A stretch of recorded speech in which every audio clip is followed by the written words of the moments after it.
Hello everybody, happy Sunday. Today is September 20th, 2020. I just want to make a quick video to say that I'm 7 months into my Prozac treatment with the Department of Veterans Affairs.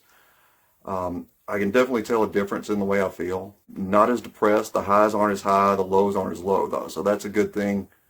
It's with Prozac, I'd say it's definitely working for me. It's a more subdued kind of happy, if that makes sense, where you're not just this super animated happy all the time. It's more just a state of contentment. But I'm on 80 milligrams a day. That's a kind of a moderate dose. That's not super high, but it's definitely not a low dose. They started me out on 10 or 20, which I really didn't feel anything, on that. But yeah, the Prozac, I feel like it's working for me. I've got the energy to work out. I've got the motivation to work out. Exercise is probably the second best medicine next to actual therapy and real medication, antidepressants. Some people may be against antidepressants. They have their own views of them. That's okay.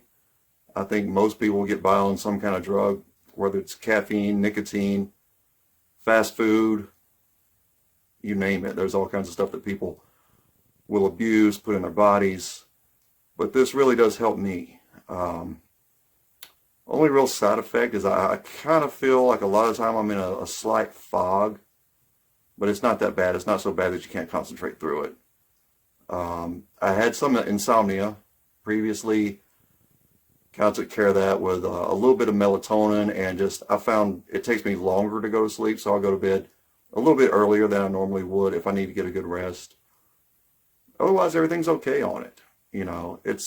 Those dark thoughts are still there. They're just kind of fewer and more far in between. Not as bad, not as severe most of the time.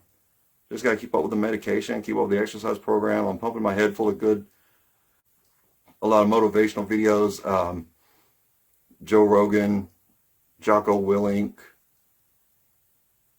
David Goggins. I love Goggins. He's awesome. His language might be a little bit too harsh for a lot of people, but I think the guy's great. Jocko Willink and David Goggins are both Navy vets. I like them. I like their message, and I can relate to it in that respect. I never did Navy SEALs or anything high speed like they did, but you don't have to do that to be a success in life. As a matter of fact, the vast majority of people aren't going to be Navy SEALs. They're not going to be Rangers.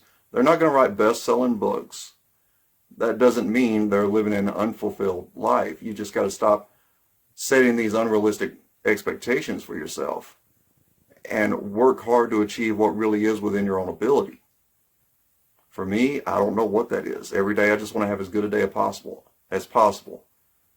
I'm looking at a couple of different programs here at UAB where I work at. I can go to school free there. That's probably the biggest benefit of the job, because God knows it's not the pay that I'm getting. But hey, I took the job. I'm holding the job, so no complaining there. That one's on me. And at least I'm gainfully employed, so I can feel good about that. I've been otherwise before. After my first summer of grad school was when I had my first real mental breakdown. And I just stayed at home for 9 months straight, just watching Netflix, drinking beer, just doing whatever, Just the thought of getting out of the house made me sick. And it would have to be an absolute necessity for me to leave. I would have to need food, go pay a bill or something like that to keep something from getting cut off. But now, with Prozac, it's a miracle drug, man. In a way, it really is. I really feel like it's helping me. It's given me not the ability to make things better, but the will to use that ability to make things better. I appreciate my own life now more. I feel like I can relate better to other people. I can put up with other people better. Before, I'd had just a low tolerance for anything that I felt was unnecessary. I would just walk away from it. But, 7 months in, not even a year, I'm still working. Who knows? They may put me on another antidepressant. They may up the dose on this. You can go up to 100, 120 even. I've heard of people taking that much. But this is just a quick video to say, hey, stay in it. Keep fighting the good fight. Don't neglect your mental health. Don't be afraid to reach out and talk to somebody. I'm here. I would rather talk to you through Messenger, on the phone, text message, whatever. I would rather speak to you than hear about your passing. It's dreadful, and it's totally preventable. So my main point is always going to be here today and be here for as many tomorrows as you possibly can be. You've got to live your life. That is the point of life, to live your life. Death is going to come soon enough. Don't do anything to hurry it along. That's pretty much my message for the day. I know this video is kind of raw. I'll edit it up some. But if you made it this far, thank you for watching. If you think this video would help somebody else, please feel free to share it with them. If you want to, like and subscribe. I'm going to try to make a video every week, and hopefully they'll get better and better. Thank you for tuning in.